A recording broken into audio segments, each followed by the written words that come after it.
যদি বিষ প্রয়োগ করা হয়, বড় মাছ তার জায়গায় থাকে, পরে মরে, কিন্তু আগে মরে কোনগুলো?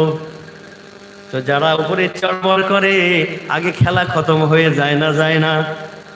আমার ভাইয়েরা, এই জন্য করে বলি, দিন ভালো করে বুঝতে হবে।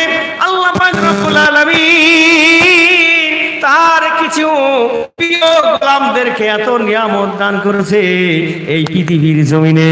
আল্লাহ তাআলা তাদের নামে ধ্বনি দিয়ে বলেছেন, অকুনু মাস সাদিকিন, সত্যবাদী।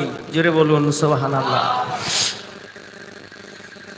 আমার ভাইজানেরা, আল্লাহর নবীর সঙ্গে তাদের এমন মহব্বত, এমন ভালোবাসা, তারা যখন নিরালায় নিঝুমে চলে যায়, তখন নবীকে দিদার পাওয়ার জন্য নবীর শানে গজল তারা গায়। তোমায় পাইলে নিরালায় গো নবী, পাইলে নিরালায়, তোমায় পাইলে নিরালায় গো নবী, পাইলে নিরালায়, তোমায় পাইলে নিরালায় গো নবী, পাইলে নিরালায়। দুগালেতে চুমা দিতাম, দুগালেতে চুমা দিতাম, কদম ধুলি মাথাম গায়ে, পাইলে নিরালায় গো নবী, পাইলে নিরালায়, পাইলে নিরালায় গো নবী, পাইলে নিরালায়। দয়ার নবী কত দূরে, লোহিত সাগরের তীরে, দয়ার নবী কত দূরে, লোহিত সাগরের তীরে, মদিনার ওই রওজা পাকে, মদিনার ওই রওজা পাকে আছেন তিনি সর্বদাই, পাইলে সুবহানাল্লাহ বলেন। মদিনার ওই রওজা পাকে, মদিনার ওই রওজা পাকে আছেন তিনি সর্বদাই, পাইলে নিরালায় গো নবী, পাইলে নিরালায়, তোমায় পাইলে নিরালায় গো নবী, পাইলে নিরালায়।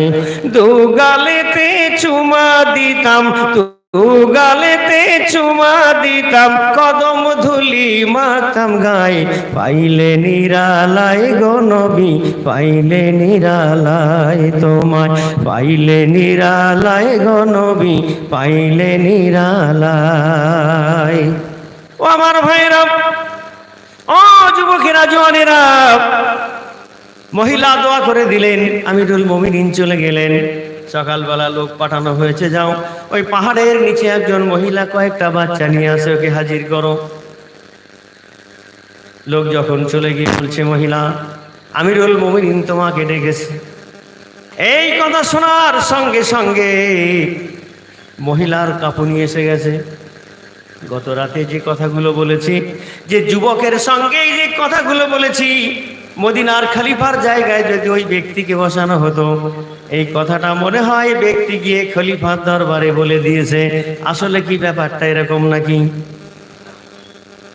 মহিলা বুঝতে পারে না, এরপরেও যেতে হবে, কোনো উপায় নাই। আমিরুল মুমিনিন ভিতরে কত আল্লাহর ভয়, তিনি চুপচাপ তানার বিচার কার্যালয়ে দাঁড়িয়ে আছে, হাতের মধ্যে একটা সাদা পাগড়ি নিয়ে। মহিলা তার বাচ্চাগুলো নিয়ে যখন হাজির হলো, পেছন থেকে দেখতে পেলেন গত রাতের সেই যুবক দাঁড়িয়ে আছে। একটু জোরে বলুন না সুবহানাল্লাহ। গত রাতের যুবক দাঁড়িয়ে আছে, ভিতরে ঢুকতে চায় না। আমিরুল মুমিনিন ওমর ফারুক রাদিয়াল্লাহু তাআলা আনহু তিনি তাকিয়ে আছে ওইদিকে। মহিলা তার পেছনে দেখা সম্ভব আছে নাকি? কথা বলেন না কেন? আপনাদের পেছনে কত লোক একজন না ঘুরে একটু বলতে পারবেন? কারো বলার ক্ষমতা নাই। কিন্তু আমিরুল মুমিনিন এমন আমল করেছে, এমন ইবাদত বান্দেগি করেছে, তার মুখ ওদিকে আছে বটে, মহিলা যে তার পেছনে তার জানতে বাকি নাই। একটু জোরে বলুন সুবহানাল্লাহ। ও আমার